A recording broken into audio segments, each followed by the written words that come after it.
Hello students, welcome to a new session, and today we'll be discussing business cycle. The wave-like fluctuations or ups and downs in the level of aggregate economic activity is referred to as business cycle or trade cycle. It affects the aggregate employment, income, investment and output.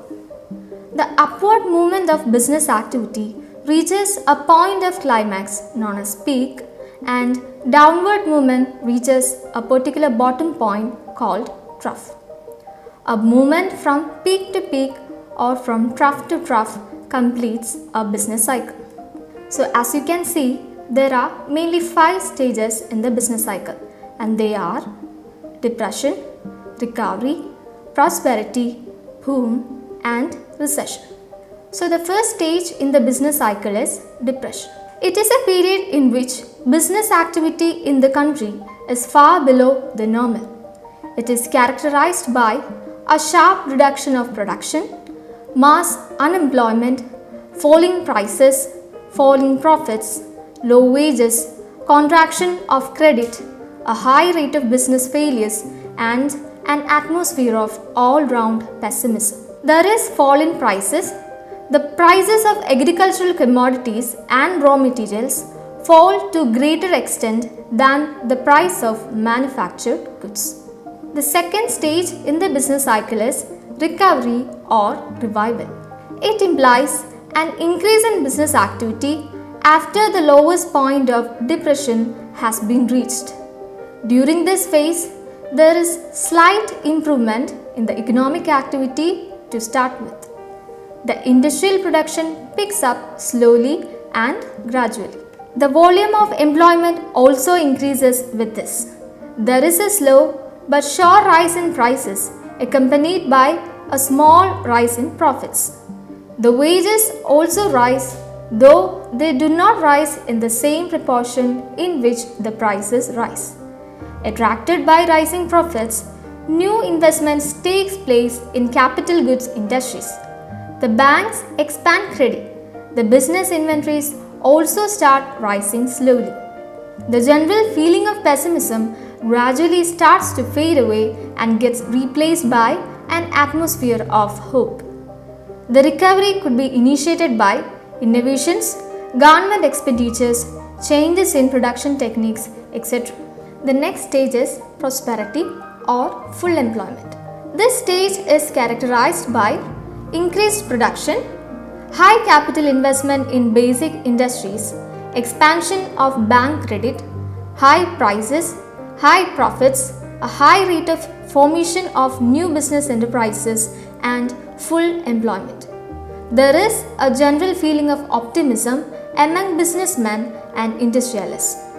The next stage is boom. It is a stage of rapid expansion in business activity to new high marks resulting in high stocks and commodity prices, high profits and over full employment. The continuance of investment even after the stage of full employment results in a sharp inflationary rise of prices. This in turn results in increased prices of factors of production. Soon, a situation develops in which the number of jobs exceeds the number of workers in the market, and this situation can be termed as overfull employment. During this phase, attracted by rising profits, the businessmen further increase their capital investments. There is an atmosphere of over-optimism all around. The cost calculations of the businessmen gets upset slowly. And the last stage in the business cycle is recession. In this period, the feeling of over-optimism of the earlier period gets replaced by over-pessimism, characterized by fear and hesitation on the part of the businessmen. The banks also got panicky and began to withdraw loans from business enterprises. More business enterprises fail during this period. Prices collapse and confidence is rudely shaken, and it finally assumes the shape of depression.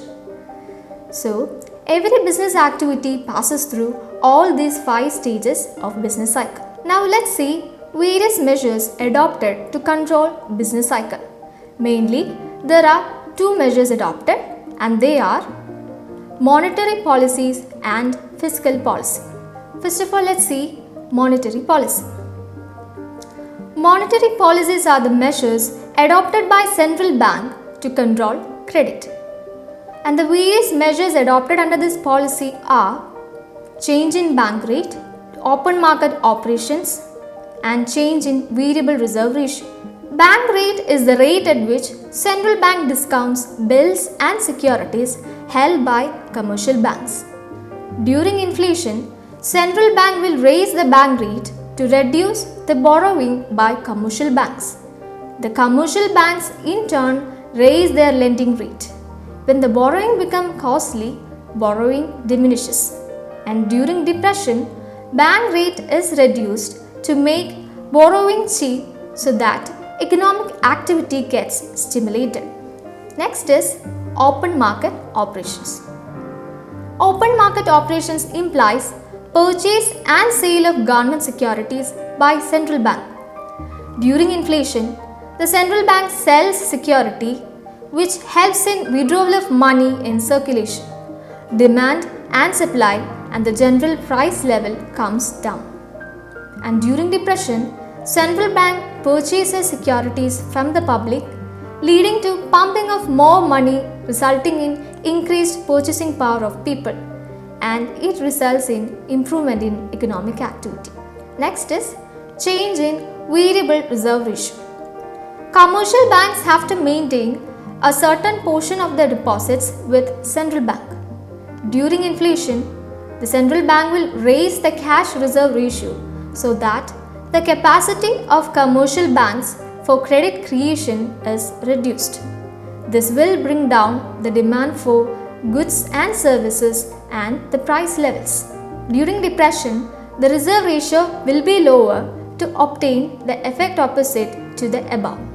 And the second measure adopted is fiscal policy.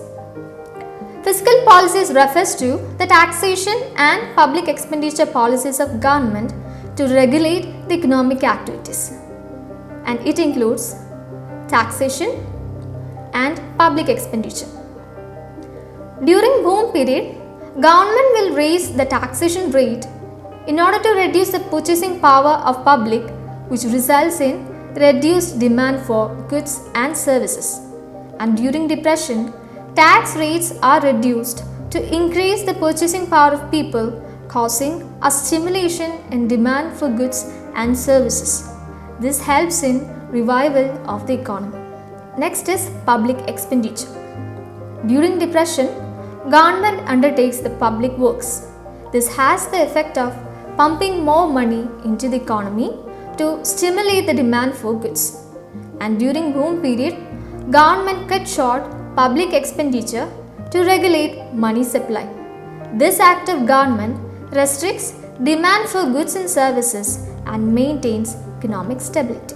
Business cycle can be used in taking various business decisions such as demand forecasting, price fixation, expansion schemes, introduction of new products, and shutdown of an existing firm.